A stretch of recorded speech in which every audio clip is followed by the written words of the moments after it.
The United States makes an unprecedented demand. Greenland must be handed over. Denmark refuses outright, citing sovereignty and historical ties. But Washington isn't backing down. Instead of military force, the US leverages its control over Denmark's digital infrastructure. Overnight, cloud services are severed. Banks freeze, supply chains collapse, and hospitals lose access to critical data.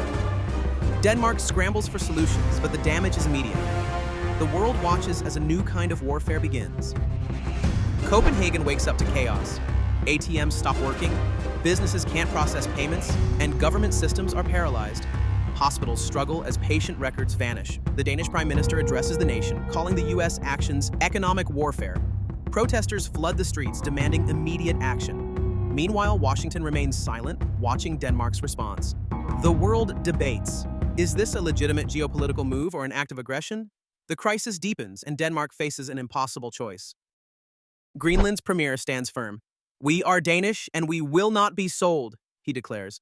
The island's government refuses to negotiate with Washington despite economic incentives. But pressure mounts. Greenland's economy relies on digital infrastructure controlled by the US. Flights are grounded, ports slow to a crawl, and communication networks falter. The people of Greenland brace for uncertainty. Will they stand with Denmark, or will survival force them to reconsider their allegiance? Denmark turns to the European Union for help. Brussels condemns the US actions, but hesitates to intervene directly. European leaders fear economic retaliation from Washington. Behind closed doors, negotiations begin. Can the EU restore Denmark's digital access without escalating tensions? Meanwhile, Danish citizens grow restless. Some demand closer ties with China or Russia to counterbalance US influence. The crisis is no longer just about Greenland, it's about Denmark's place in the global order. Washington issues a statement. Denmark must reconsider its position on Greenland. The message is clear: comply or suffer further consequences. Danish officials scramble to restore digital access through alternative providers, but progress is slow. Meanwhile, US tech companies face backlash for their role in the crisis. Some employees resign in protest, while others argue they have no choice but to follow government orders. The world watches as Denmark fights to reclaim its digital sovereignty. Greenland's people take to the streets. Some support Denmark, waving Danish flags and chanting against US interference. Others, frustrated by economic hardship, argue that joining the US could bring prosperity. The island is divided. Meanwhile, American diplomats quietly reach out to Greenlandic leaders, offering economic aid in exchange for cooperation. The pressure is immense. Will Greenland remain loyal to Denmark, or will desperation push them toward a new future under US influence? The EU proposes a compromise. Greenland remains Danish, but the US gains increased economic access. Washington hesitates. This isn't what they wanted. Denmark, desperate to end the crisis, considers the offer, but Greenland's premier refuses. "We will not be a bargaining chip," he declares. The standoff continues.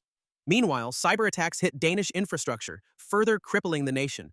Are these rogue actors, or is someone escalating the conflict? The situation grows more volatile by the hour.